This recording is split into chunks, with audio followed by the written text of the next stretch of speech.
Kaya yung parang ano, ang parang positioning ngayon ng mga DDS, siguro nga kasi ang gusto kasi nilang positioning si Marcos aso ni Biden. So ngayon dahil Donald Trump na, wala na. Ganon. Parang ganon yung gusto nilang sabihin eh. Parang ganon gusto nilang sabihin. Kasi kaya nga may paganito pa sila. Ayan July 18. Statement of support. Support! From Rodrigo Roa Duterte on the candidacy of former President Donald J. Trump. I can still recall the warm and cordial ties we shared during my presidency. Anong warm and cordial ties? Ikaw nga yung bumitaw sa Amerika during that time eh. Di ba in-invite nga siya ni Donald Trump? In-invite siya ni Donald Trump pumunta ng White House. Anong sinabi ni Digong? Ay, busy ako kay Russia. Diba? Kung kayo ay nasa US, UK, Canada, Italy, France, Spain, Ireland, and Belgium, may pwede kayo magpadala ng inyong mga remittances sa yung mga minamahal sa buhay sa Pilipinas. Gamit po ang Sendwave. Ang gagawin nyo lang ay download ng Sendwave app. Gumawa kayo ng account. Aligay nyo ba ang account details dyan? At pwede ay magpadala sa Pilipinas through GCash, cash pickup sa mga pawn shop at iba't ibang mga bangko rin sa bansa. At kung kayo ay gagamit ng promo code sa inyong unang padala, ay makakakuha pa kayo ng karagdagang $20 free credit para dagdag din yan sa inyong may papadala sa inyong mga minamahal sa buhay. Kaya gamitin lang si Sendwave for all of your remittance needs. 2017 yun mga kotsero nung panahon na in-invite ni Donald Trump si Digonggong papunta ng White House para sa state visit. Anong sinabi ni Digong? Ay, marami na ako appointment. Meron na ako kay Russia, meron na ako kay Israel, etc. Wala akong time sa'yo. Ganun. Tapos, the following year, 2018, ano naman ang sinabi ni Digonggong? I love Xi Jinping. I need China, no one else. Ang sabi niya.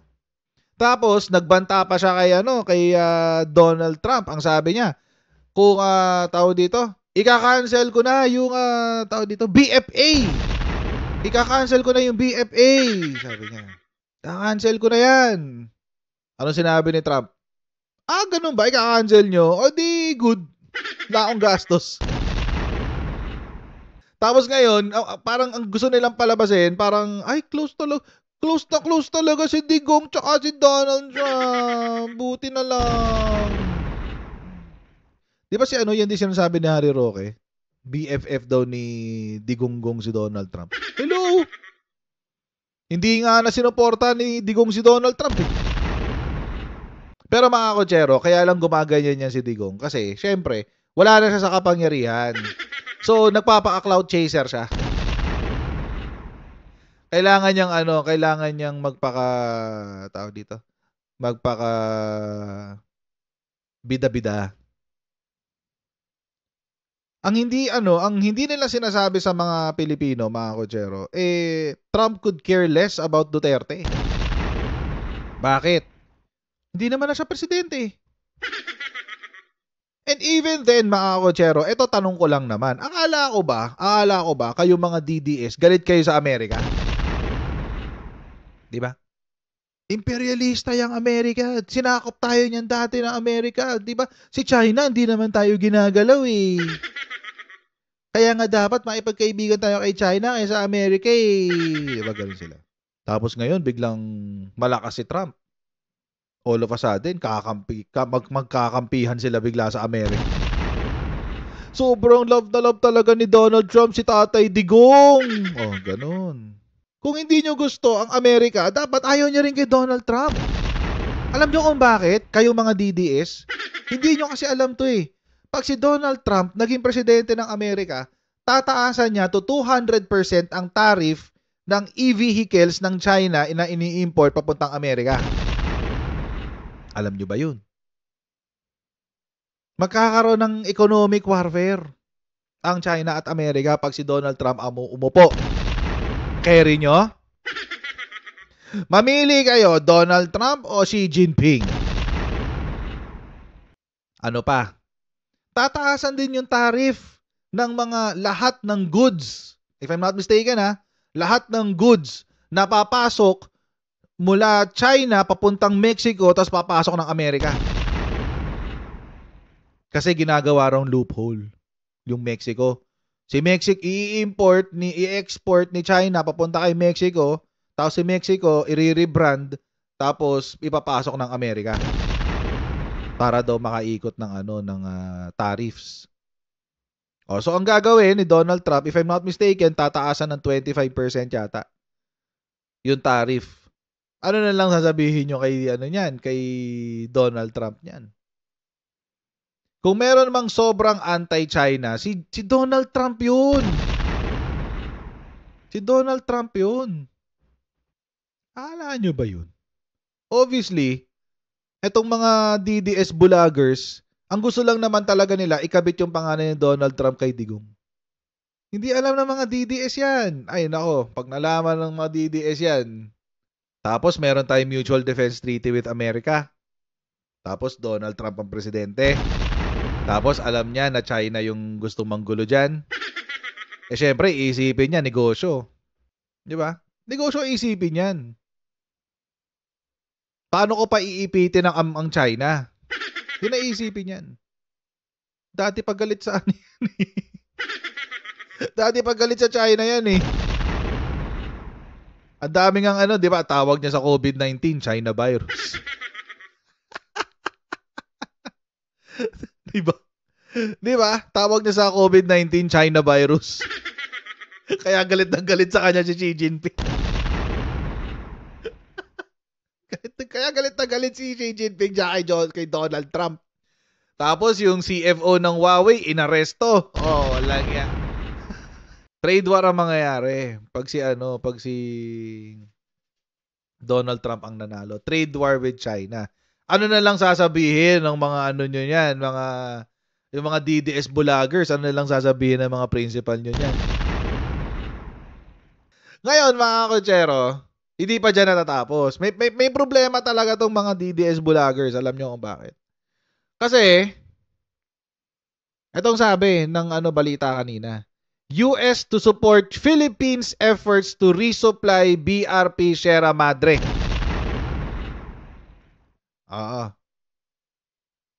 So, mukhang nakaantabay ang Amerika.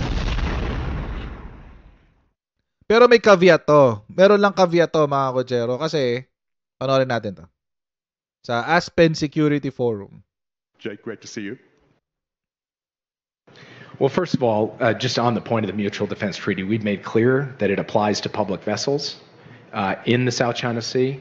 And so China well understands our view of the application of the Mutual Defense Treaty should that line get crossed. That's an important point. We believe it is a stabilizing point, as one we have reinforced publicly and very much reinforced directly to the PRC, and the Philippines understands and appreciates that. Secondly, we have tried to consult very closely with the Philippines because these are decisions they should lead on. How to most effectively reprovision this ship so that the sailors on board have the food and water and other provisions they need to continue to fulfill their mission.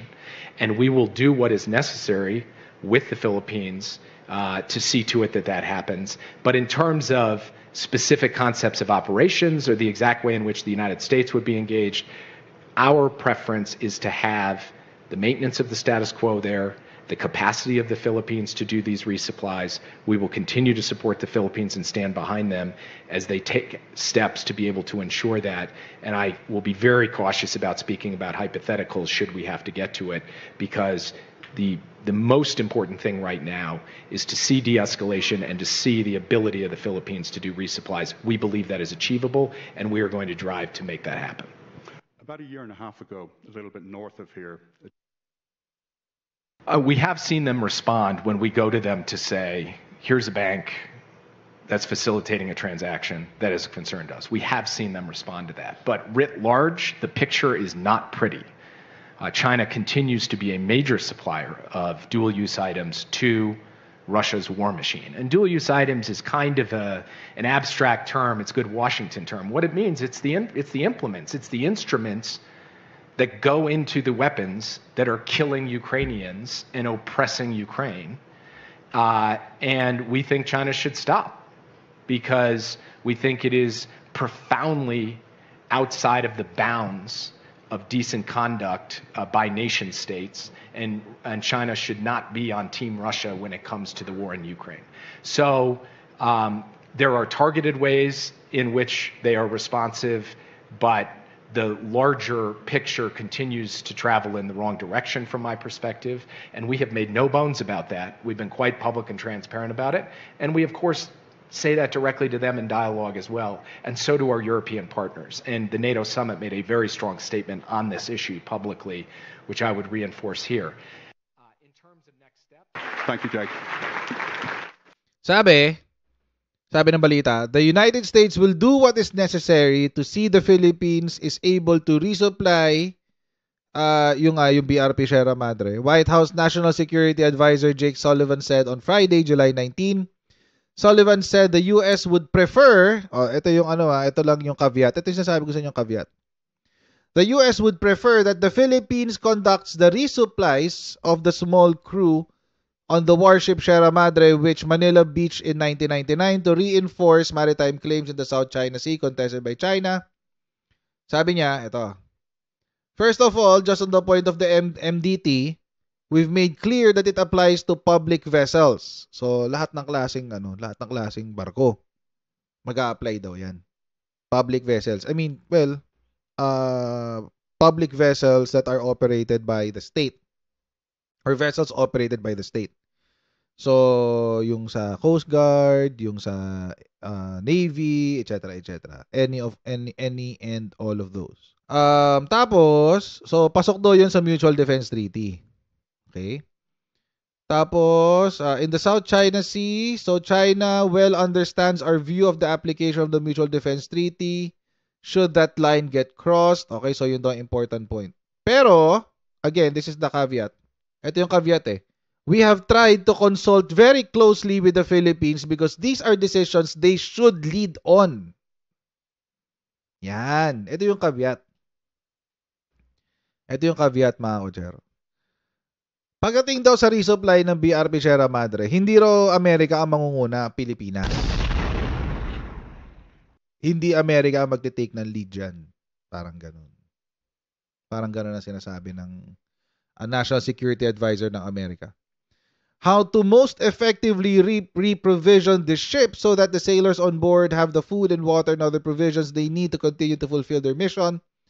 And we will do what is necessary with the Philippines to see to it that it happens. So, dito papasok yung partnership mindset. Okay? So, ibig sabihin, ang sinasabi ng Amerika, dapat ang Pilipinas ang manguna. Nasa lang kami, nasa behind the scenes lang kami. Naka-backup lang kami sa inyo kung kakailanganin. Kung kakailanganin. So, yun yung punto nila dyan. But, ito yung again, another caveat. In terms of specific concepts of operation or the exact way in which the United States would be engaged, so ito na yon, kung paano sasali ang kung paano makakatulong ang Amerika or kung paano makakasama ng Pilipinas ang Amerika sa RORE missions. Our preference is to have the maintenance of the status quo there. So, ito yung caveat, mga kochero. Ang sabi nila, mas komportable ang Amerika na kung ano yung sitwasyon ngayon, status quo, ay yun na muna ang gawin. Ano yung status quo? The status quo is the Philippines will take the lead. Ayaw ng Amerika na sila manguna. Okay lang naman. Tama lang naman yun. Hindi nyo naman bansa to eh. Hindi naman tayo bansa ng Amerika eh. So tama lang yun. Tama lang yun. The capacity of the Philippines to do these resupplies, we will continue to support and the Philippines and stand behind them as they take the steps to be able to ensure that, and I will be very cautious about speaking about hypotheticals. Should we have to get to it, because the most important thing right now is to see the escalation and to see the ability of the Philippines to do resupplies. We believe that it is achievable and we are going to drive to make that happen. So, yan yung tawag dito. Yan yung long and short about it. My 2 cents dito sa sinabi ng Amerika. Medyo soft, no? Medyo soft. And ito may narinig ko to, actually sinare ko to sa GC namin si China Unscripted. Kapatid yun ni China Uncensored. Si China Unscripted, kapatid yun ni China Uncensored na channel sa YouTube. Tapos pero ang format kasi noon puro podcast. Puro podcast yung format nila. So, ang sabi doon sa merong isang beses na nag-podcast sila, may in-interview sila na galing sa Pilipinas. Parang parang advisor. Parang advisor ng AFP and America tungkol diyan sa sitwasyon sa West Philippine Sea. Sabi niya, ang Amerika daw maraming matututunan sa Pilipinas pagdating sa paikipaglaban sa China. Lalong-lalo na sa cognitive warfare. Lalong-lalo na sa cognitive warfare. Ang problema lang daw ng Amerika, they're too soft on China. Dito nakikita ko yung softness na yun.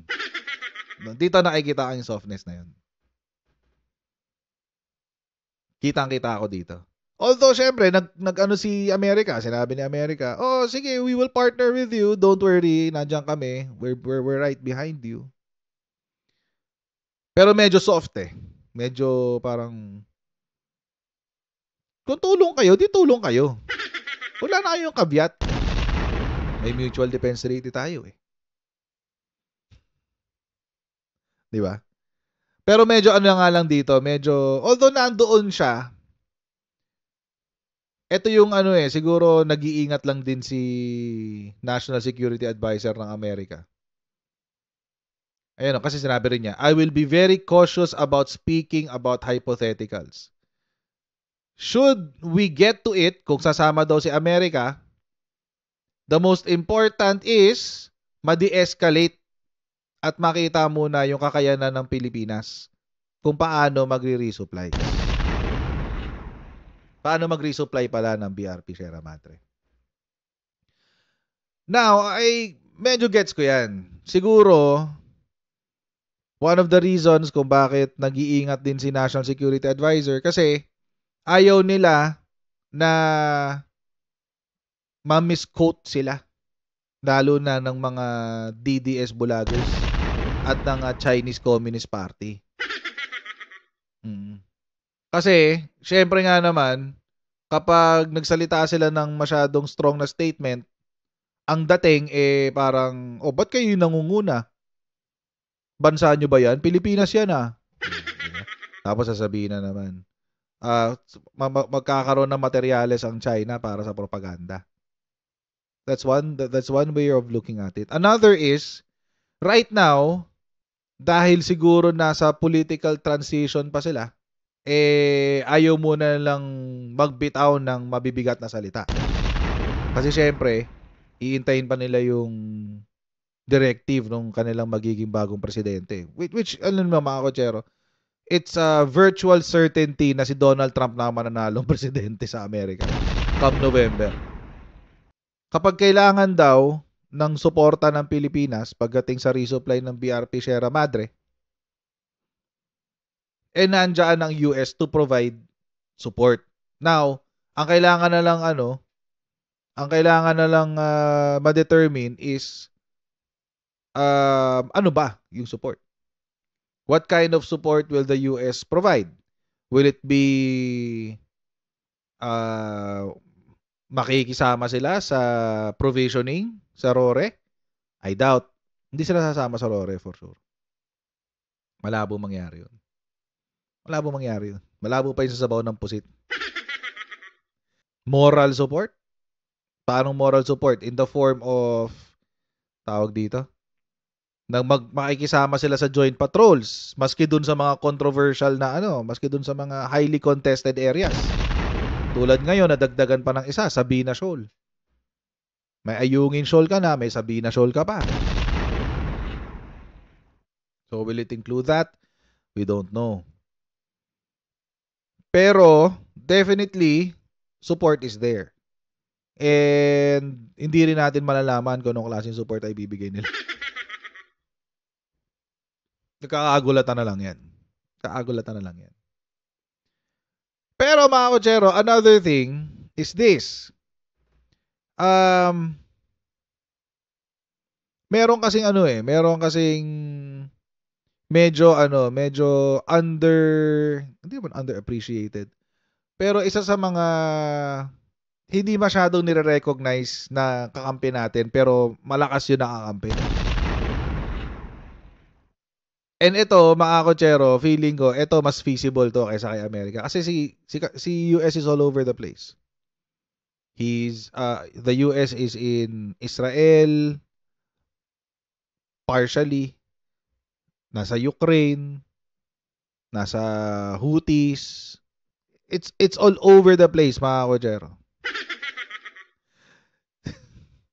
Pangalat-kalat si Amerika. Pero, mga kotsero, one of the more, siguro, top 5, if I'm not mistaken, top 5 powerful militaries in the world. Kasi, number 1 si US pangalawa si China. One of the, one more under-recognized and much more feasible. Ito yung mas posible pa nating maging partner sa Pilipinas. Yan ay si Japan. Sure yan. Kasi, malapit sa atin si Japan.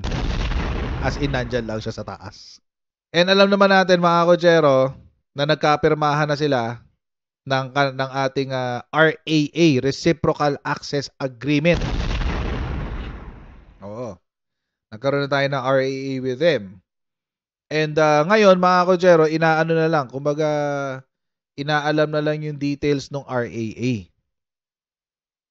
Kasi, and kasama sa priority legislations natin for 2024, if I'm not mistaken.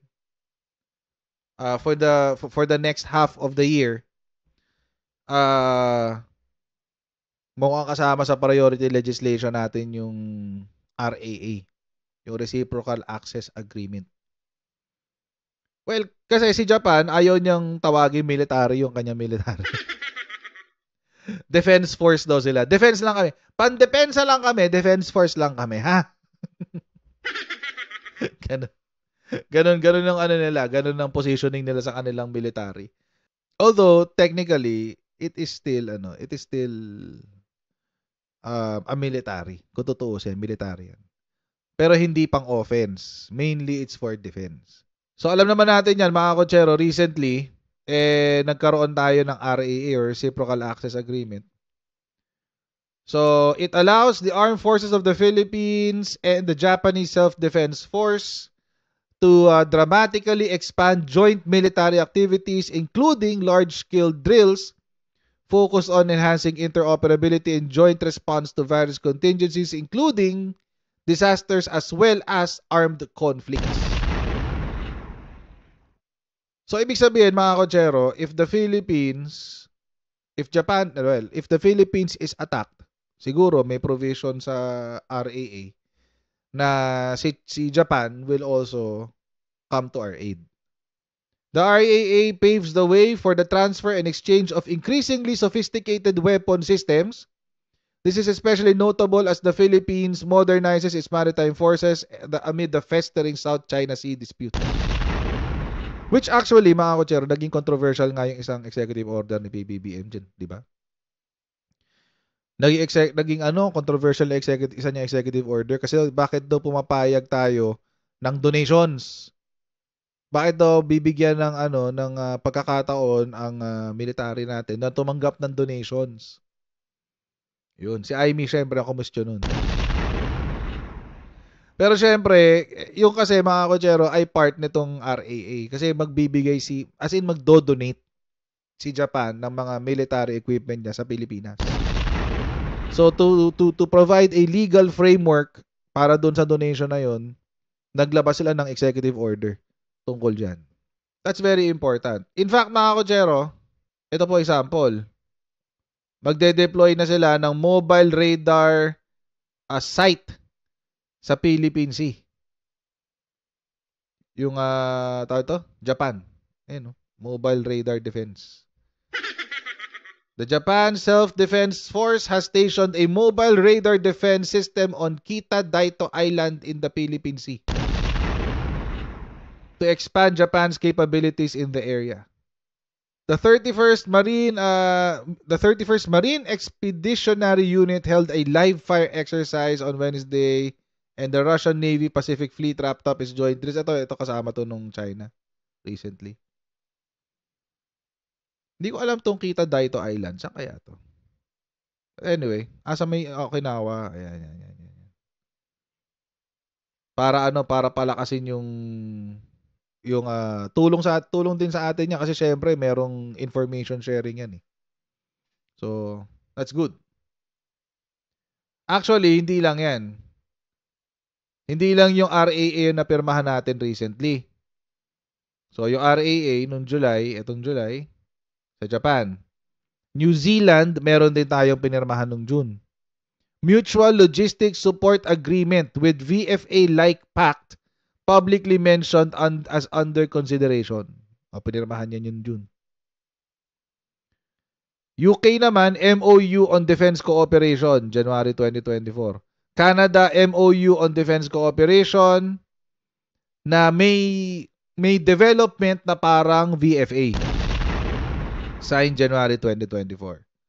France naman, meron tayong letter of intent to upgrade defense cooperation with intent to conclude a VFA-like pact signed in 2023.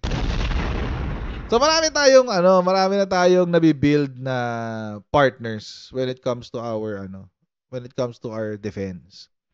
At mga kotsero, don't forget kasi syempre ang dali kasing paikutin nito na na parang gera-gera, etc. No, it's not. It's not about finding or looking for trouble. Hindi yun eh. Hindi tayo naghahanap ng gulo. Ang problema kasi yung gulo lumalapit sa atin. Nananahimik ka nga sa tapat ng bahay mo. Pero kapag dumadaan yung siga sa kalsada, binabato ka ng kung ano-ano. This is something na kailangan na natin. Kailangan na natin to mga kotsero. Kailangan na natin to. It's been long overdue. Maski nga si Digong, pinabayaan ng military natin eh. Yung military development ng Pilipinas, pinabayaan niya. Ano lang ba ang lumaki sa ating AFP nung panahon na presidente si Digong? Sahod lang naman eh.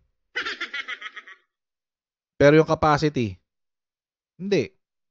Ngayon, meron pang opportunity na baka Pilipinas na rin mismo ang magtatayo o Pilipinas na rin mismo ang gagawa ng sarili nating mga barko para sa Philippine Navy tsaka para sa Philippine Coast Guard.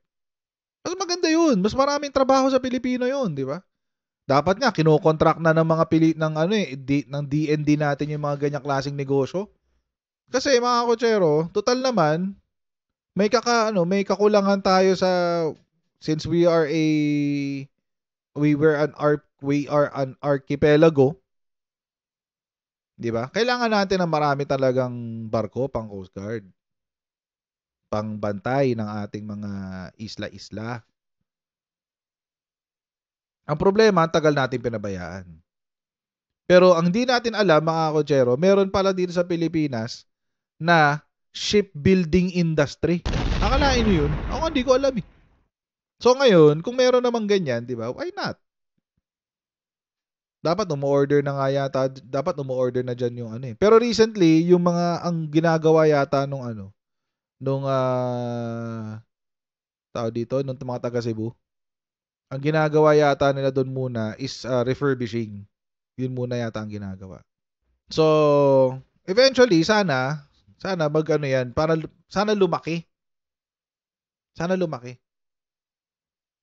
Kasi alam nyo mga kotsero, pag lumaki yan, syempre, it will also mean more employees.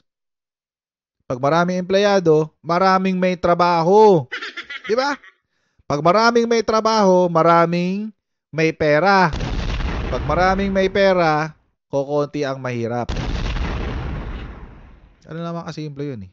Di lahat tayo happy. So sana dumami pa yung mga ganong klaseng ano. At sana suportahan din ng gobyerno natin yung ganong klaseng mga tao dito, mga industries.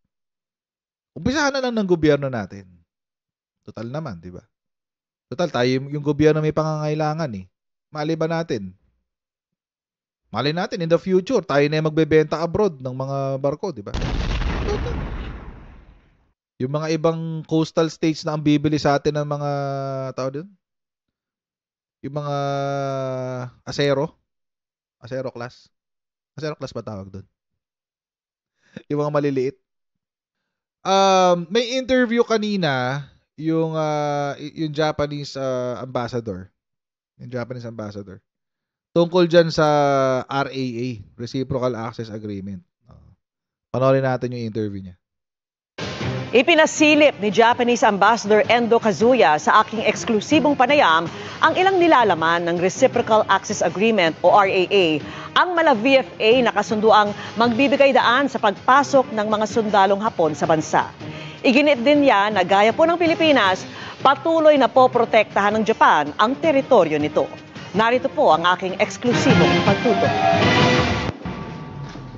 Nitong Lunes lang nang pirmahan ng Pilipinas at Japan ang Reciprocal Access Agreement o RAA. Ito yung kasunduang magbibigay daan sa pagpasok ng mga sundalong Hapon sa Pilipinas na halos katulad sa VFA ng Pilipinas at Amerika. Pinaplansya pa ang kabuang detalye ng kasunduang ito, pero sa aking eksklusibong panayam kay Japanese Ambassador to the Philippines, Endo Kazuya, nagbigay siya ng pasilip sa ilang nilalaman ng kasunduan. Pagtitiyak ni Ambassador Endo, magkakaroon ng pagtutulungan ang Pilipinas at Japan sa paghahabol sa mga Japanese serviceman na lumabag sa batas. The RAA is said to be the equivalent of the VFA, which the Philippines has with the United States. But one of the more controversial provisions of the VFA is the matter of custody of foreign soldiers who commit wrongdoing. Now, I'd like to know, how does the RAA treat cases like these? Under RAA, the authorities of Japan and the Philippines shall assist each other in the arrest of members of the forces, visiting forces, in the receiving states, and in handing them over to the authority, which is to exercise jurisdiction. Also, both countries shall assist each other in the carrying out of all necessary procedures, investigations into offenses allegedly committed by a member of the visiting force. Both countries are eligible to exercise their jurisdiction in accordance under Article 21 of the agreement. Sabi ni Endo, may mekanismo raw para matukoy kung kanino ang jurisdiksyon ng Japanese servicemen. Very simply, the sending state holds the primary jurisdiction of offenses and arising out of any act or commission done in the performance of official duties. The receiving state can exercise a primary jurisdiction over offenses which are not related to official duties. Uy, malinaw yun ah. Mas maganda yun kaysa sa BFA ah. Mas maganda yun sa RAA kaysa sa BFA. Yung sa VFA kasi mga kotsero, yung sa VFA kasi mga kotsero, ang nangyari doon, yung the US will have primary jurisdiction in all cases. Ngayon, kaya naging controversial yung kay Pemberton. 'Di ba kasi yung kanya murder or homicide.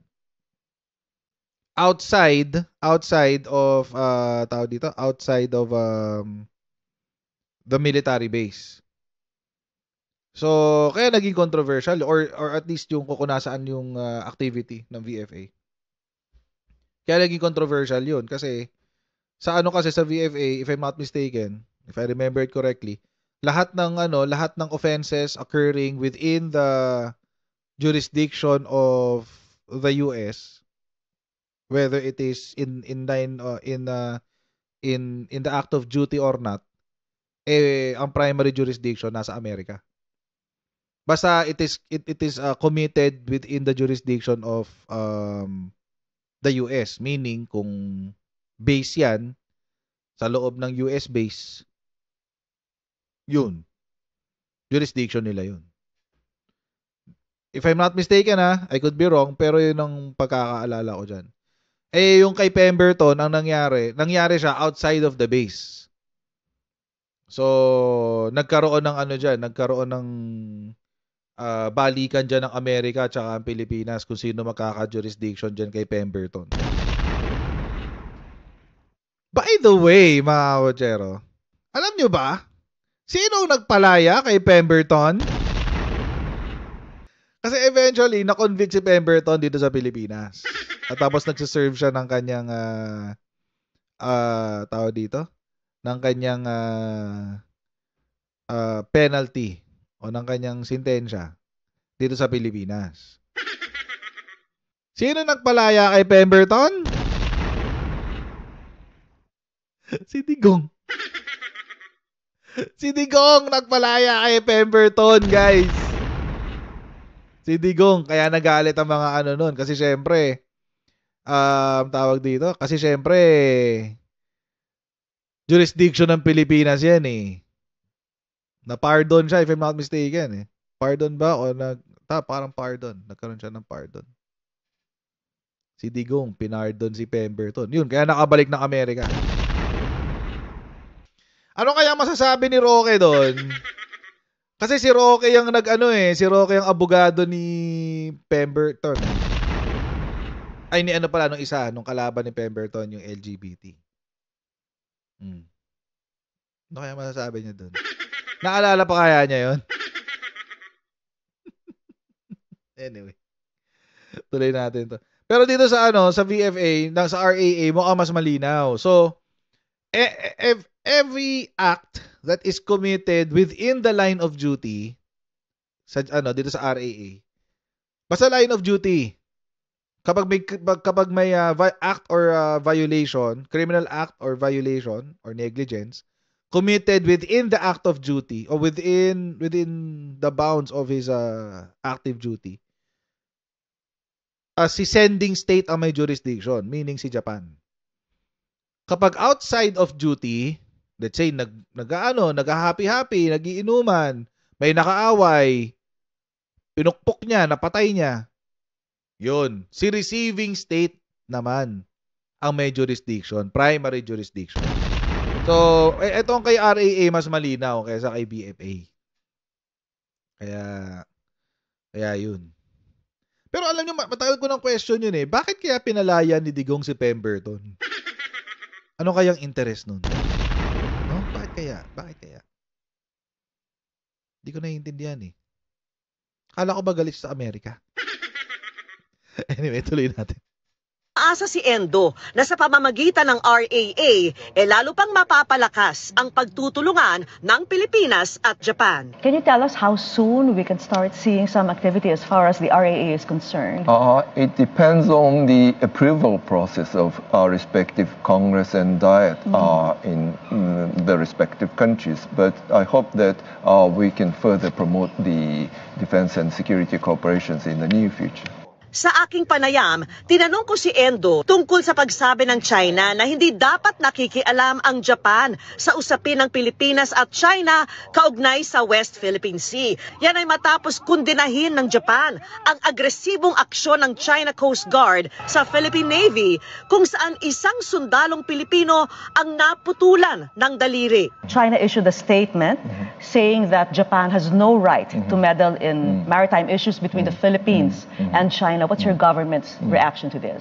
Japan believes that the issue concerning the South China Sea is directly related to the peace and stability in the region and is a legitimate concern to all the parties of the international community. And thus, Japan opposes any unilateral attempts to change the status quo by force or by coercive actions, as well as any actions that will increase the tensions in the region.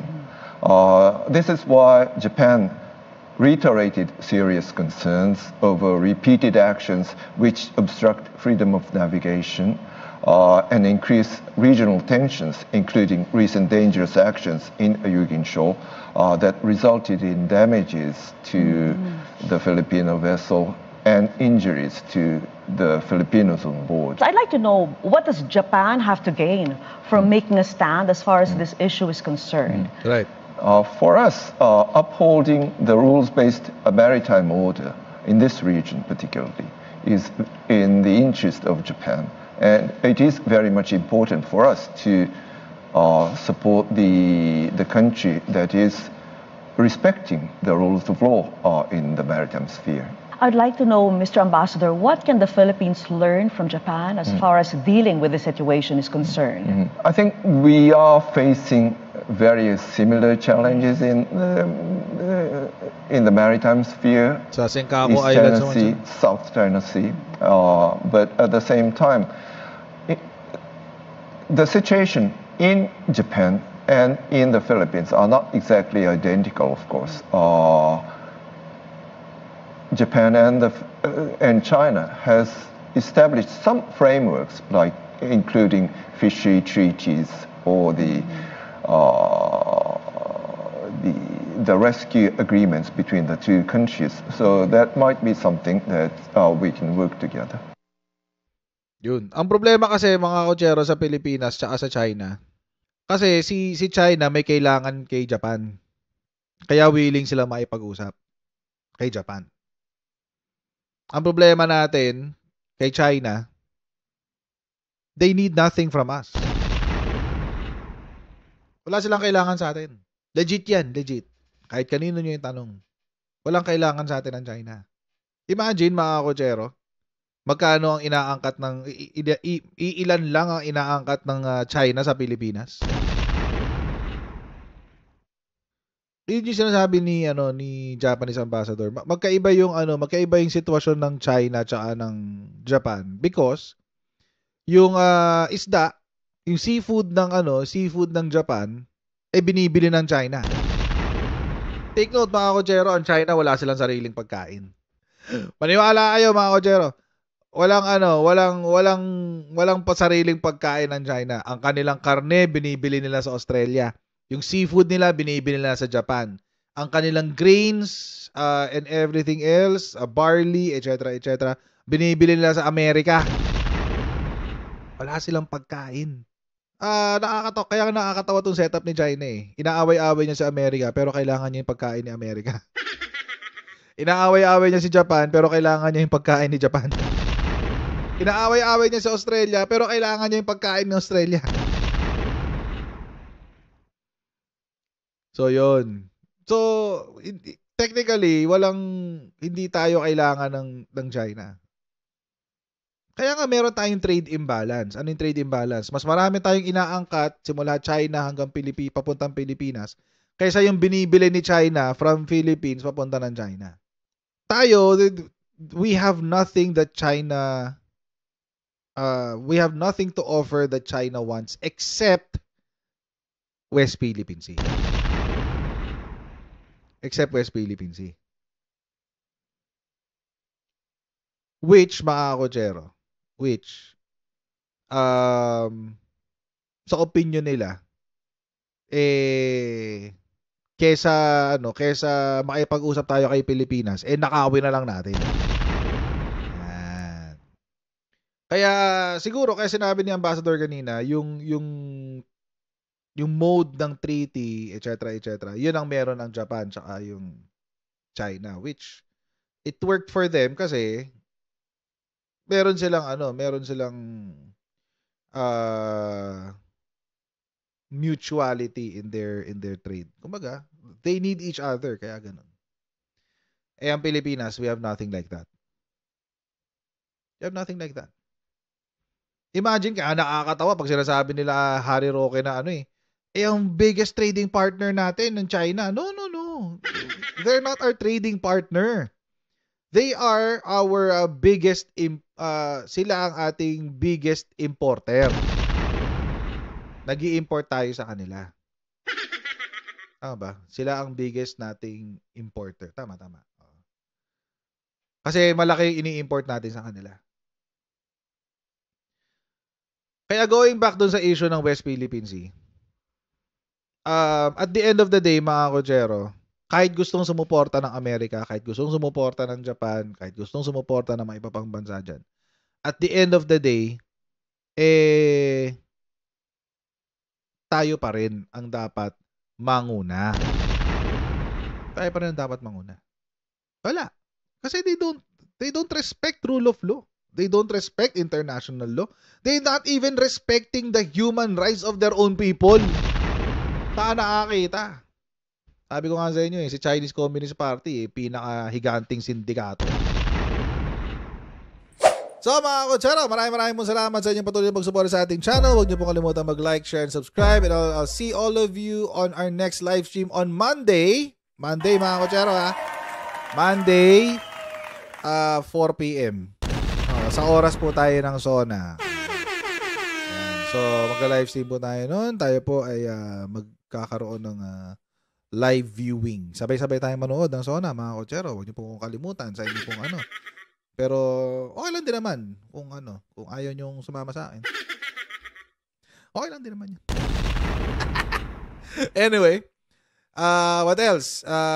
So yun mga Kochero, tomorrow wala tayong live stream pero I will most probably be uploading a video tomorrow.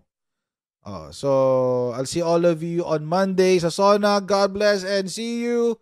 And hope you enjoy your weekend, guys. God bless you. See you next time. Bye.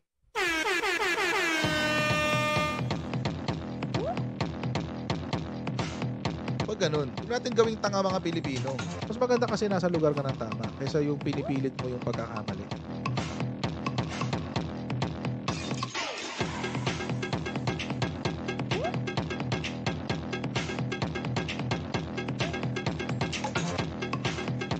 Are they willing to go that far? Hindi makakalimutan ng Pilipino yan hanggat di nasasagot niya. Sino ngayon nagsasabi ng totoo?